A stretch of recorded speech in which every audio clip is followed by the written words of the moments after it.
Saving money is not just about setting money aside here and there. It's about building a secure future, building a secure foundation to help you in the future and to help you achieve your dreams in the future. In this video, we'll focus on talking about savings and some of the things you need to know when you try to create and increase your savings. Why do you need to set saving goals? Shouldn't the idea of saving be enough? Why do I have to say what I need the money for? Putting money aside will be very helpful for you to address an emergency. So why do I have to define what that money I'm putting aside for is about, or why should I define the goal for it? If it's there, it would help me solve any problems in the future. But what problems? What are you trying to solve in the future?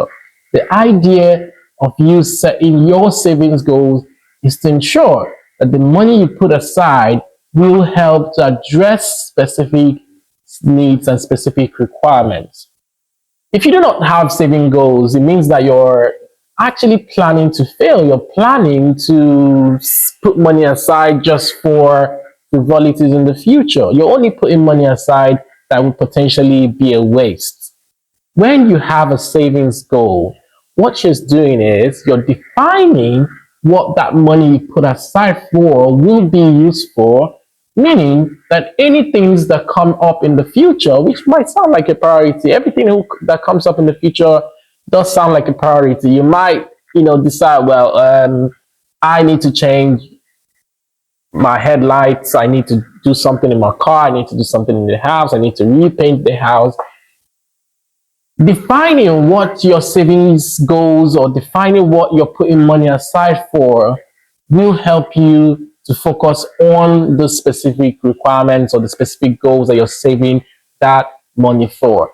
Now, if you put money aside and you have not defined what that money will be used for, you might decide in the future, well, you know what, I need to repaint my house. That's not a priority, but because you feel you can afford it, then you essentially dip into those savings. Or you go into the store, there's a discount in the store, and you want to buy an item. Well, I have some extra cash in savings. I can actually use that to buy the clothing or that beautiful jacket that is now on discount. It sounds like it's on discount, but that's not the core idea of what you need your savings for. You need to define your savings, whether it's for a comfortable retirement, whether it's to buy that beautiful house for you and your family, whether it's to go on that lovely vacation that you've been thinking of, whether it is basically for the tuition fee for the degree for yourself or for any members of your family. Having that savings goal and defining what that money is for will mean that if any issues come up or if there are things that come up in the future, you know that you do not have money to address them, or you need to find alternative ways of addressing them. But essentially, the money you've put aside is aimed at achieving a bigger dream, is aimed at achieving a bigger goal. And that definition, that setting that goal and defining what the money I'm putting aside for is that motivating factor to keep you going, to keep you focused on that goal. And of course, it is a good idea to label what your goal is, put a cost and a price to it, possibly put a timeline to it to say, I need to pay for a down payment for a house. I need a down payment for a house in the next 3, 4, 5 years. You're essentially planning towards that to say in the next 3 years, I should have enough money to actually address or to meet that goal. And, you can keep going on and you can have multiple goals and put aside, categorize each of the saving boxes where you can put the money into. Now, once you've defined what all the money you're putting aside will be used for, the next thing you need to do is to create a budget. We've talked about creating a budget in the previous video, so I suggest you go and watch that video. I'll put a link to it. We've talked about this separately. Budgeting is basically taking into account all of your income and all of your expenses, understanding where all your money comes in from as an inflow, and understanding where all of your money is going to as an outflow in terms of expenses. You need to track these items to ensure that you understand where all of your money comes from, trying to help you, if possible, to define and determine if there is need to actually increase your revenue sources. If you need to meet a certain goal in terms of your saving and you're essentially not having enough money coming in, you're having quite a lot of money going out, you're not able to save because all of your money goes into priority items or priority utility bills, then you need to rethink some of these, whether it's your income or whether it's your expenses. Your budget allows you to have a clear picture, clear overview of what is happening financially within your life. And we cannot overemphasize how important it is for you to create a budget. If you haven't created a budget yet, go over to our video, see all of the items and components you need to take into account when you create a budget.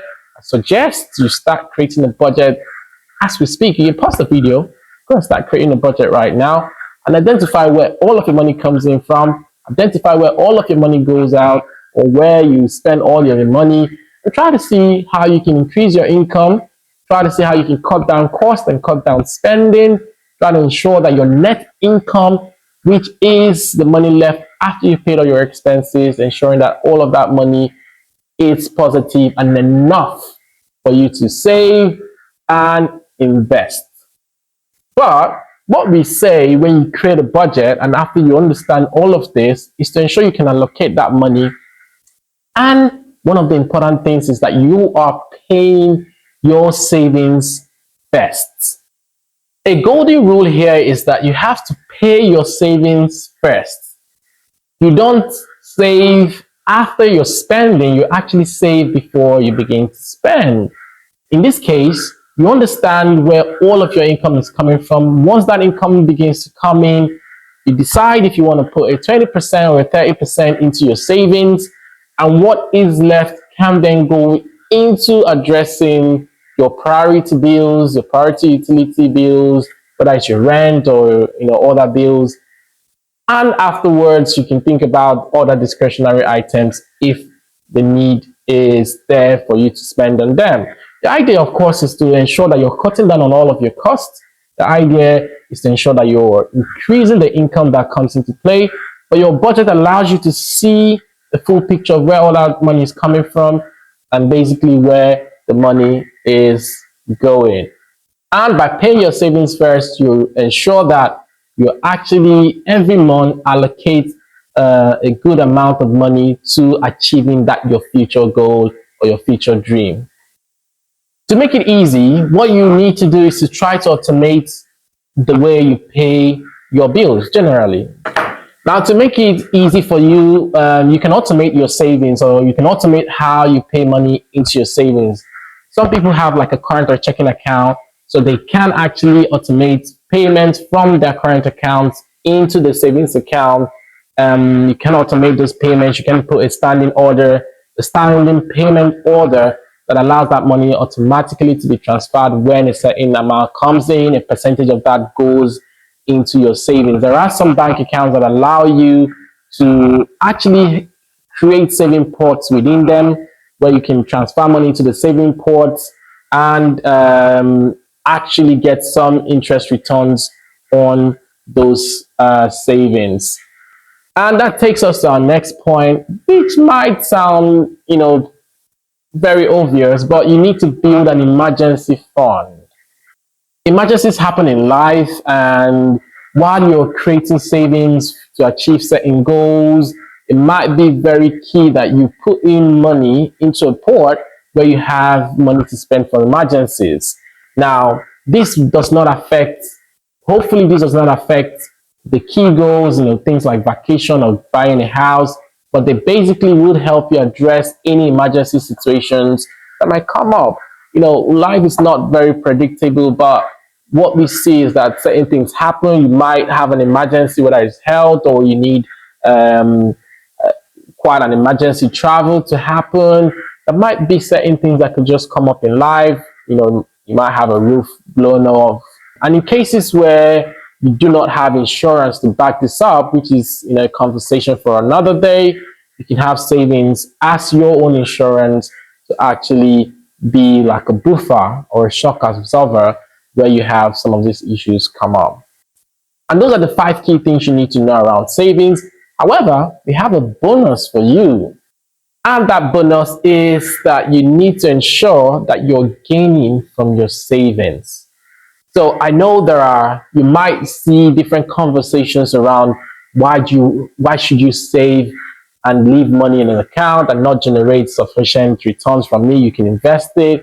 And that's an important conversation, because what you want to do is to ensure that you are gaining from your savings. You don't want to put out a lot of money that is losing value, that is not gaining any interest payments on it, that is not reflecting on the inflation.